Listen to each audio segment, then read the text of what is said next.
Hello students, good morning. BA second year की भूगोल की क्लास में स्वागत है आप सभी का। हम प्रथम प्रश्न पत्र मानव भूगोल का अध्ययन कर रहे हैं। आज हम अंतिम जनजाति है हमारे सिलेबस की, संथाल जनजाति, इसका अध्ययन करेंगे। इसके बाद जो जनजाति है वो खत्म हो जाएगी, उसके बाद फिर नया टॉपिक शुरू करेंगे। तो संथाल जनजाति है आप पढ़ेंगे आज। संथाल जनजाति है वो गौड़ जनजाति है, उसके बाद भारत की सबसे बड़ी जनजाति है। इसकी जनसंख्या लगभग 50 लाख इसकी जनसंख्या है और ये अधिकतर छत्तीसगढ़ और बिहार राज्यों में मिलती है और अधिकतर इसका जो निवास क्षेत्र है वो छोटा नागपुर के पठार में है। तो ये तो इसका निवास क्षेत्र है और यहाँ जो एनवायरमेंट है इस जनजाति का, जो निवास स्थान जलवायु है इसकी उष्ण कटिबंधीय मानसूनी जलवायु है, बहुत अधिक वर्षा होती है। और उसके बाद इसमें जो ग्रीष्म काल में दिन का जो तापमान है वो बहुत अधिक रहता है, 40 डिग्री से 45 डिग्री तक यहाँ दिन का तापमान रहता है। और वर्षा यहाँ 160 से 180 सेंटीमीटर तक होती है और शीतकाल में यहाँ जो तापमान है वो कुछ कम रहता है और वर्षा यहाँ शीतकाल में 10 सेंटीमीटर तक होती है। और ये लोग पहाड़ी क्षेत्रों में और वनों में रहते हैं। जैसे जितनी भी जनजातियां पड़ी है वो सारी उन क्षेत्रों में रहती है जहाँ पे लोगों का आना जाना ना हो, एकांत में रहना पसंद करती है ताकि दूसरे लोगों के संपर्क में ना आए। उन क्षेत्रों में ये जनजातियां रहना पसंद करती है। कुछ जनजातियां हैं वनों में रहती है, कुछ पहाड़ों में रहती है, कुछ दुर्गम क्षेत्रों में रहती है, जो जनसंख्या शून्य होती है उन क्षेत्रों में रहती है। तो ऐसे क्षेत्रों में सुविधाएं बहुत कम होती है, बिल्कुल भी सुविधाएं नहीं होती है। और उन क्षेत्रों का जो जलवायु है, वहाँ का उन क्षेत्रों का जो रहन सहन है वो बहुत कठिन होता है। ये जितनी भी ये जनजातियां हैं ये प्रकृति से इनका द्वंद्व चलता रहता है, यानी कठोर एनवायरनमेंट में ये जनजातियां रहती है। तो ये जो चीज हमने पढ़ी है ये सभी जनजातियों में एक सा ही आया है कि वनों में रहते हैं, पर्वतों में रहते हैं, खान पान भी सभी का ऐसा ही है। आखेट सारी जनजातियां हैं, आखेट करती है, वनों पे निर्भर करती है, कंद मूल है वनों से प्राप्त करते हैं, मछली पालन करते हैं। अगर कृषि कर रहे हैं तो स्थानांतरित कृषि कर रहे हैं। और सामाजिक व्यवस्था लेते हैं तो सब में संयुक्त परिवार पाया जाता है और सामूहिक रूप से रहते हैं। जो त्योहार है वो सामूहिक रूप से मनाते हैं। लगभग बहुत सी सारी जो चीजें हैं जो जनजातियां पड़ी है, चाहे वो विदेश की हो, विश्व की हो या फिर अपने भारत की, सभी में एक ही समानता है, लगभग एक ही समानता है जनजातियों में। तो इसमें संथाल जनजाति है, इसका निवास क्षेत्र पढ़ लिया हमने। अभी हम समाज और संस्कृति देखते हैं इसकी। संथाल की समाज और संस्कृति। देखो समाज और संस्कृति में समाज इनका संगठित समाज है और संयुक्त परिवार है इनका, सामाजिक संगठन इनका विकसित है इनका। और इसमें जो गांव का मुखिया होता है उसे माझी कहते हैं।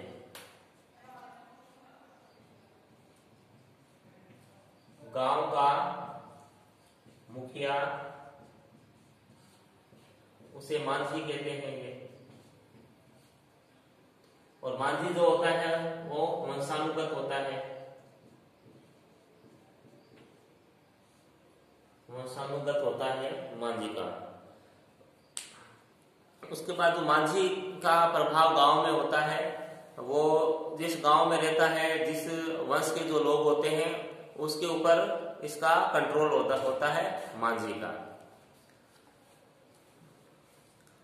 उसके बाद आगे देखो इसमें देखो पंचायत के 5 स्तंभ माने गए हैं। जो पंचायत होती है संथाल जनजाति में, पंचायत के 5 स्तंभ। पहले है मांझी, सेकेंड है इसमें पारानिक,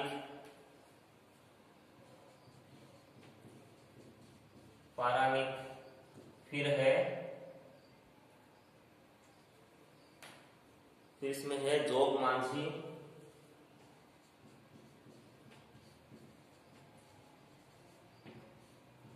जोग पारानिक, और अंत में है गोडेत।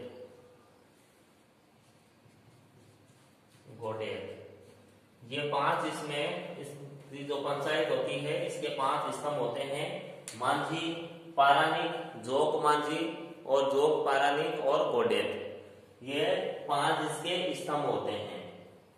तो जो 5 स्तंभ है इनके, जो मांझी होता है, देखो इसमें वस्तुतः इन्हीं 5 को लेकर संथालों में पंचायत को साधारणतः मोडे होड, जो पंचायत होती है इसे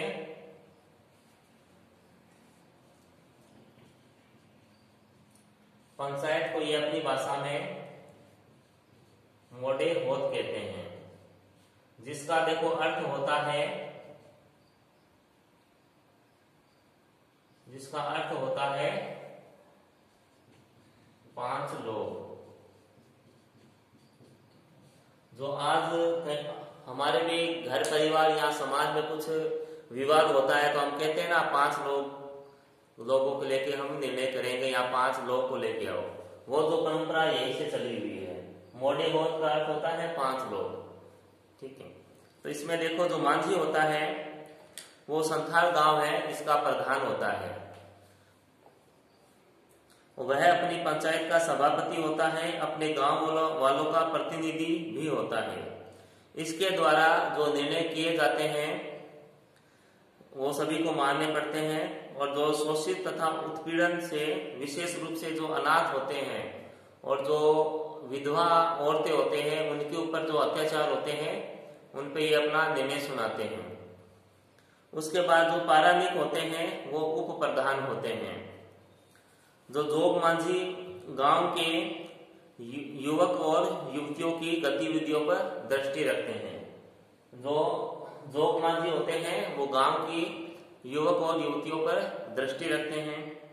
उसके बाद जो गोडेत मांझी होते हैं, गोडेत है वो जो मांझी होते हैं, प्रधान होता है मांझी इनका, इनके संदेश वाहक होते हैं, यानी इनके संदेश को पहुंचाना या फिर कोई संदेश देता है वो मांझी तक पहुंचाना, ये कार्य गोडेत करते हैं। इसके अलावा इनमें देखो एक और परिषद होती है सेंद्रा वेसी, सेंद्रा वेसी,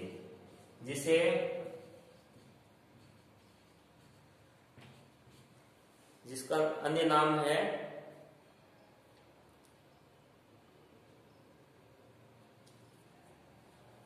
आखेट परिषद भी है जिसका नाम। तो ये क्या है, ये एक तरीके से हाईकोर्ट है इनका, हाईकोर्ट है इनका। जो फैसले जो पंचायत सुनाती है इनके, जो मांझी सुनाता है उसके खिलाफ यहाँ पर अपील की जा सकती है। और जो ये सेंद्रावेशी होती है इनको दिहरी कहा जाता है। इनके जो प्रधान होता है उसको दिहरी कहते हैं। इसके जो प्रधान होता है उसे दिहरी कहते हैं। जो दिहरी का पद होता है वो भी वंशानुगत होता है। इसमें आगे जो संथालों में जो विवाह शब्द है, विवाह शब्द, इसे ये बापला कहते हैं। जो विवाह शब्द, यहाँ विवाह को ये बापला कहते हैं। और विवाह इनमें देखो 2 तरीके से होता है। एक तो इनमें रेबर होता है,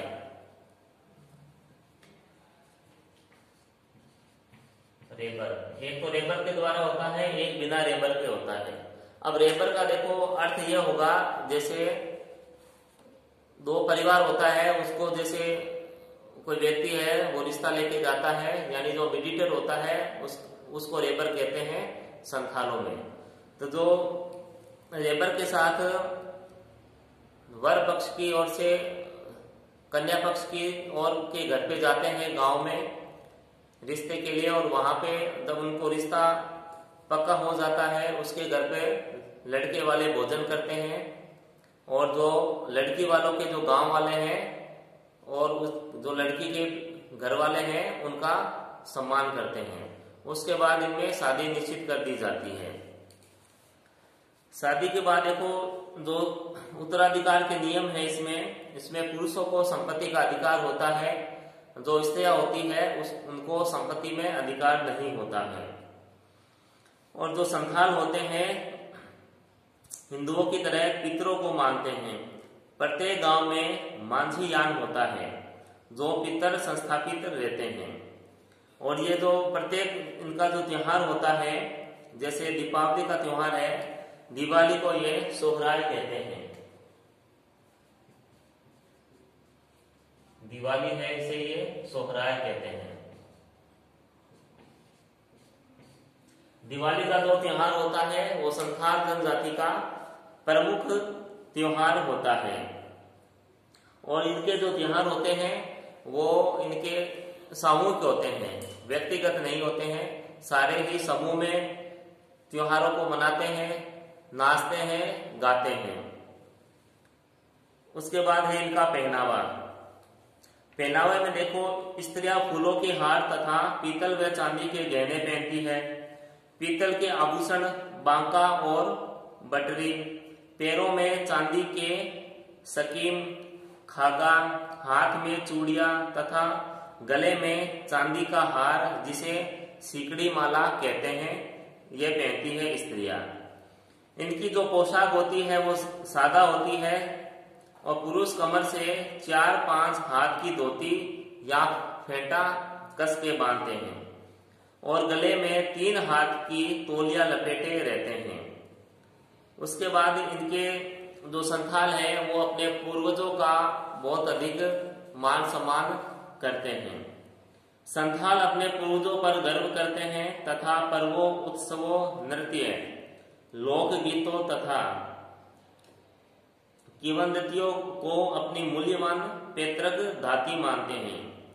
उन्हें अपने धनुष बाण और बांसुरी से अटूट प्रेम होता है। जो बांसुरी बजाना संथाल जनजाति को बहुत अधिक प्रिय है।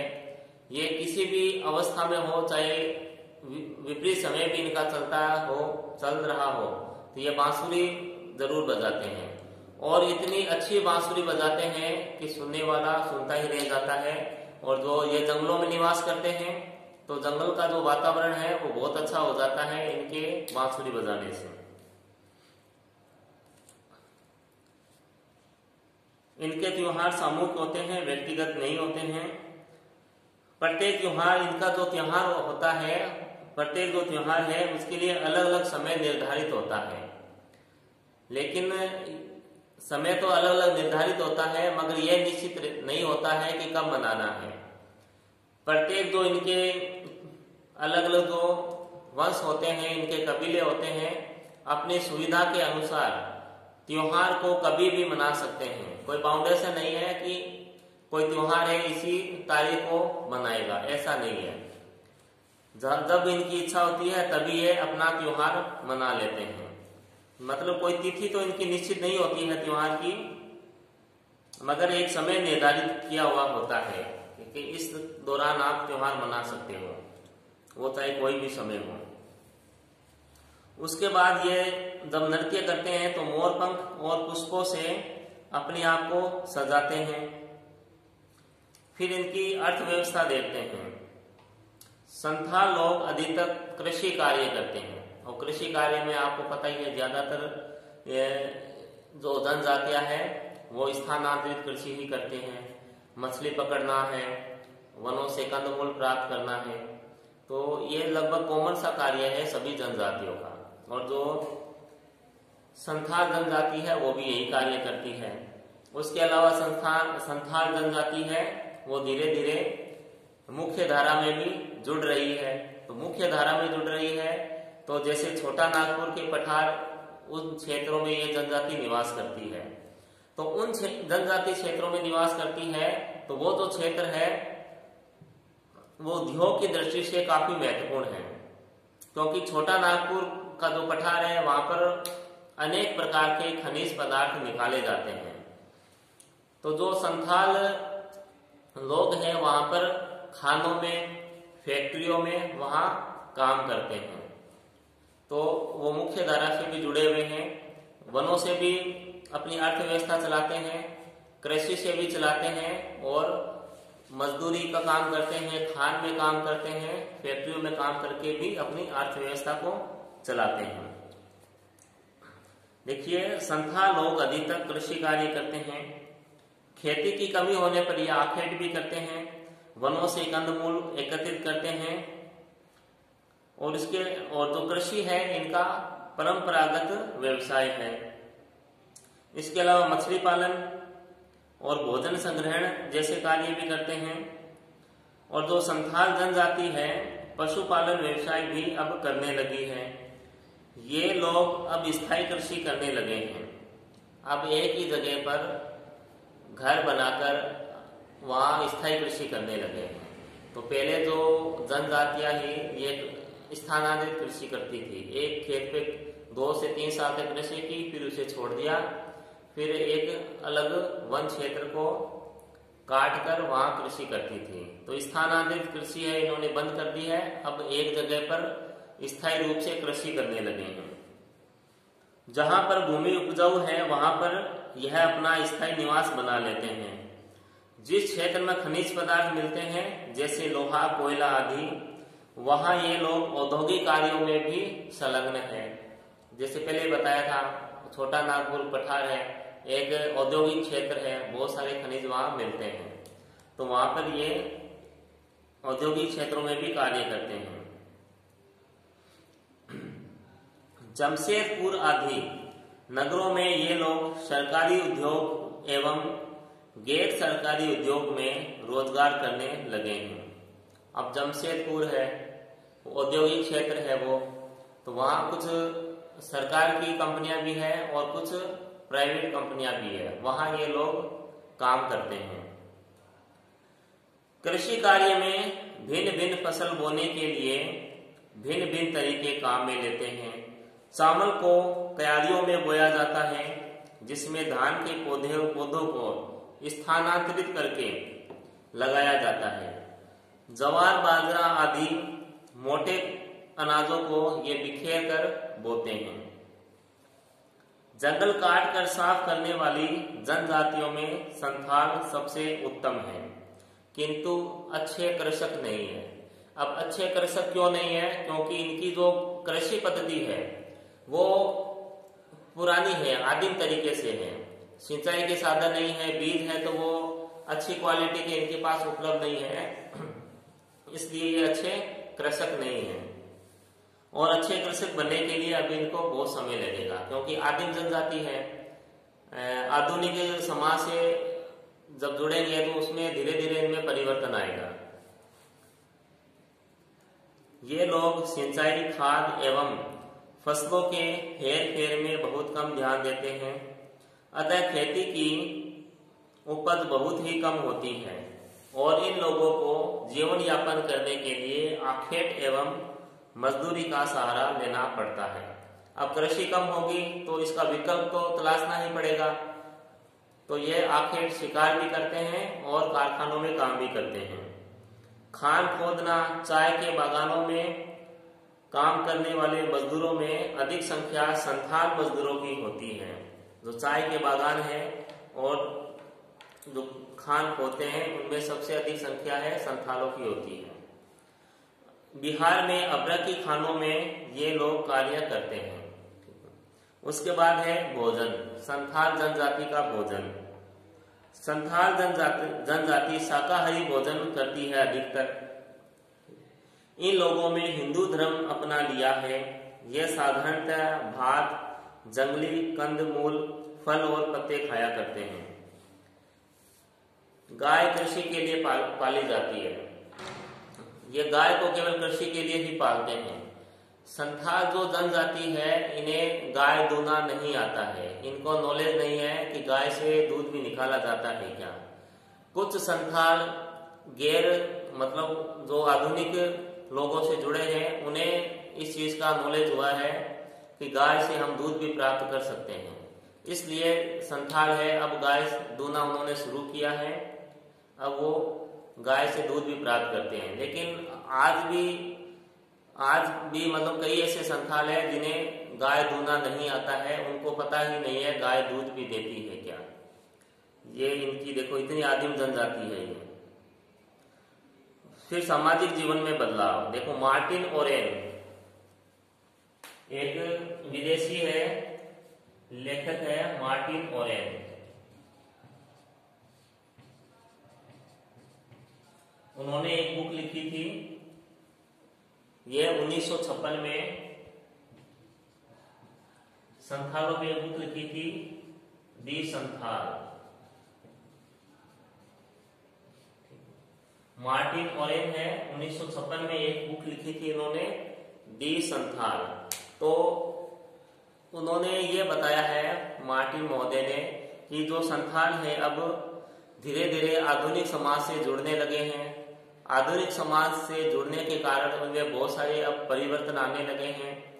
उसके अलावा जो सरकार है संथाल जनजाति को मुख्य धारा में जोड़ने के लिए बहुत से प्रयास कर रही है। संथाल जनजाति को शिक्षित कर रही है, उन्हें रोजगार भी मुहैया करवा रही है।